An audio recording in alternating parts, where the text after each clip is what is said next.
What's going on, guys? Gamer Dude back once again, bringing you some more informative gaming news. So, as you can tell from the title, today we are going to be talking about Marvel's Avengers. And this video will be the first in a series of 4 videos regarding Marvel's Avengers, so stay tuned. But before we begin, y'all know the routine, or at least I hope you do by now. If you are new to the channel, please make sure you smash that like button and drop me a subscribe, because it would just be your good deed of the day. Same applies if you are a returning viewer. Now then, as you can tell from the title, Marvel's Avengers is in trouble. I mean, there's really no question about that. Marvel's Avengers has been in trouble since it launched, let's be honest, right there.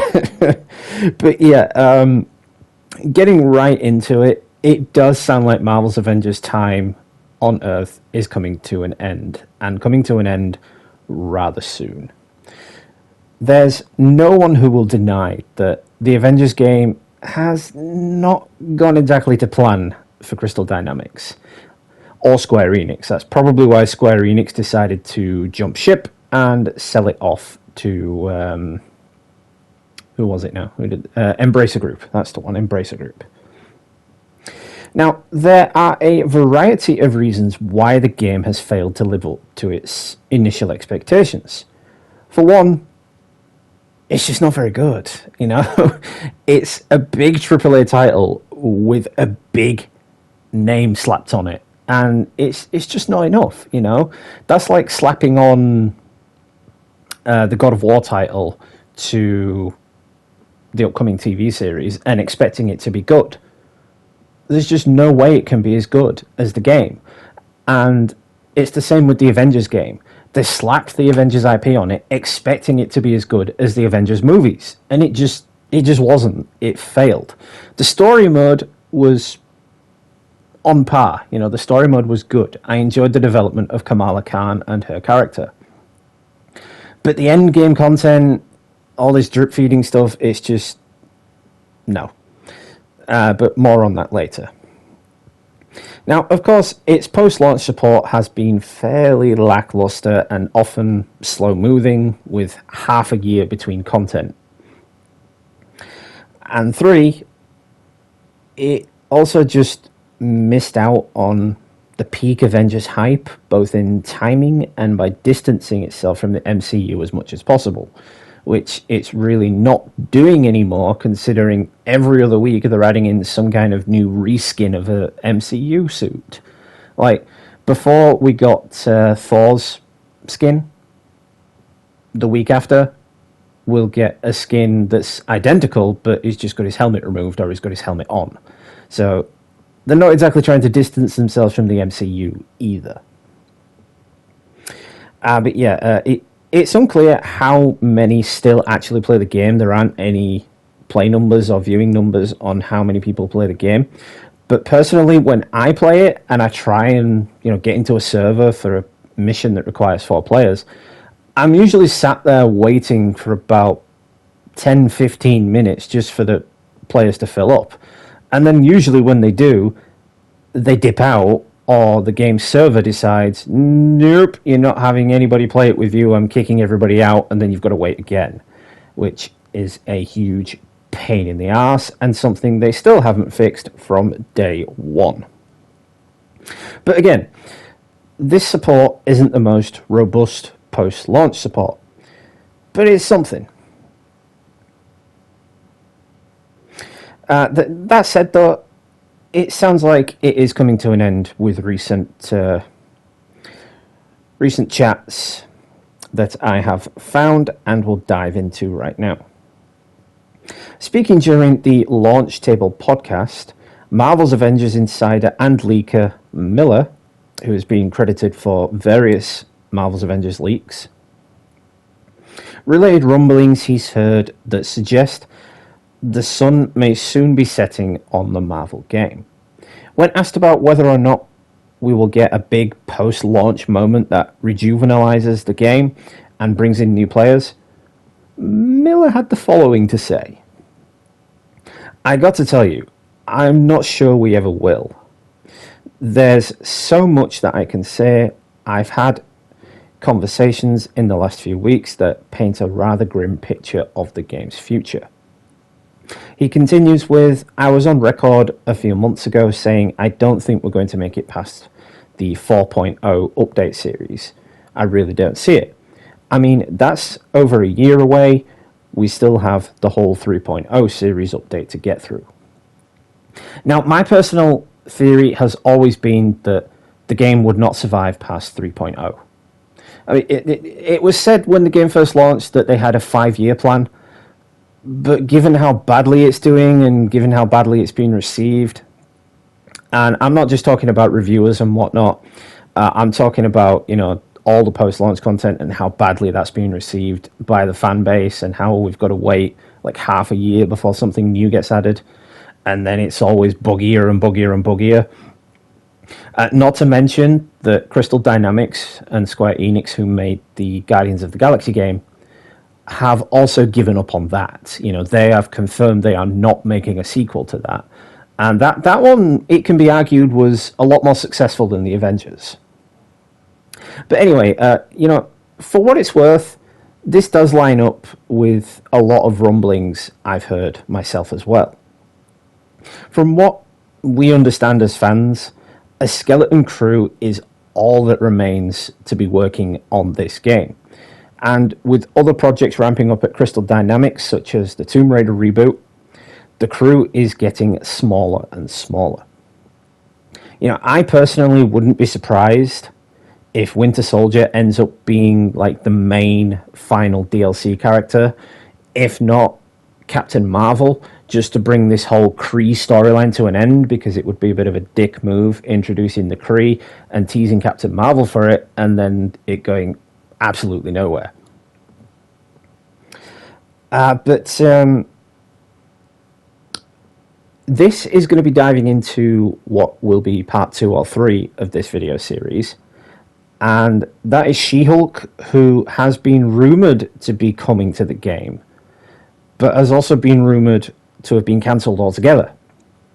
So stay tuned for that video. I'll be doing that one a little bit later. So it's not unfair to say that it really hasn't lived up to its hype, Personally, when I first got it, it was all I played. I love anything superhero related, but looking back on it now, I kind of think to myself, why did I bother? Why did I waste my time on this? It's just not what they promised. It doesn't dive into any of the other characters' personal stories. Even when they get their own personal stories, like Hawkeye with Future Imperfect, it just didn't make any sense. Because at the end of all that, Future Hawkeye seemingly sacrifices himself, and then that goes absolutely nowhere. Because he can't have just fallen into the abyss and that's it. It seemingly goes nowhere. The same with the Kree storyline. If they don't finish that off, as I mentioned with Captain Marvel, then that'd be a bit of a dick move, because Captain Marvel has been heavily teased since the game's initial story. With Miss Marvel, with the Kree Sentry sending out that signal into space, saying, come to this planet, come and invade, kind of deal. And we all know from comic books and MCU movies that Captain Marvel is big with the Kree. So to not have her appear and end that storyline, yeah, it's going to be a bit of a dick move. So I hope that they end the game with that. Personally, I do think this year will be the game's last year. I do believe that between patch 3.0 and 3.5 will be the last. So I get the feeling we may possibly get She-Hulk. Again, more on that in my next video. I get the feeling we'll probably get Ironheart to go along with the new MCU trend of adding in those characters.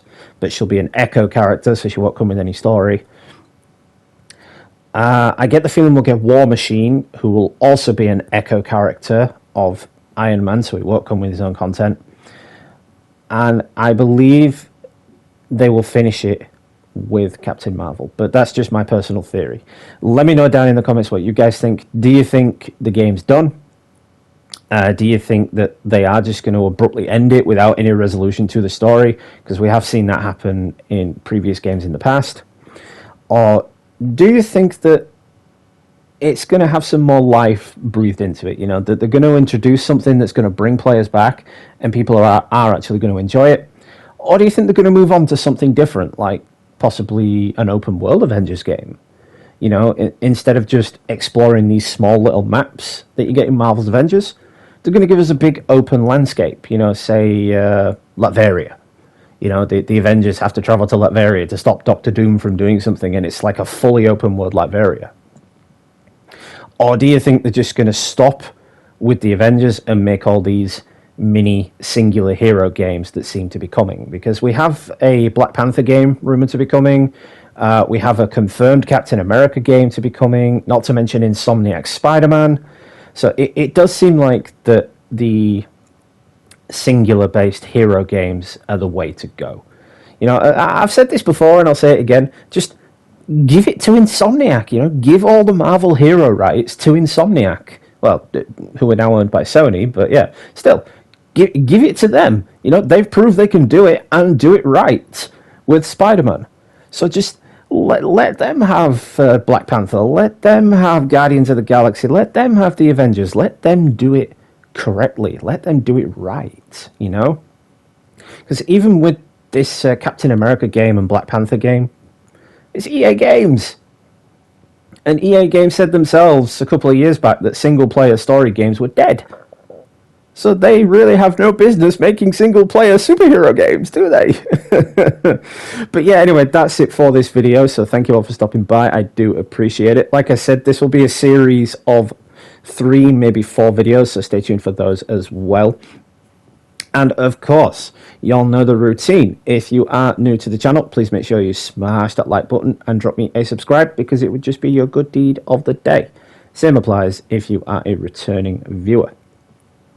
Also stay tuned, because there's a lot to come from me in the coming weeks. We're going to be continuing Sonic Frontiers. We're going to be doing some more Jedi Fallen Order gameplay. Probably be doing some more Saints Row gameplay, but that'll be more free roam related, because I've finished that game now. Of course, there's a lot of games coming out this year. We have Hogwarts Legacy. We have continuing DLCs for games like Sonic Frontiers. There's the Horizon Forbidden West DLC. There's Suicide Squad Kill the Justice League coming out. Star Trek Resurgence. Spider-Man 2 later this year. The sequel to Fallen Order, which I'm thinking I'm probably going to get. So yeah, there's a lot to come. It's a big year for gaming. It's the biggest year for gaming since the next-gen systems actually dropped. So stay tuned. There's a hell of a lot coming to the channel. So that being said then, this has been Gamer Dude. Happy gaming, and I will catch you all in the next one, guys.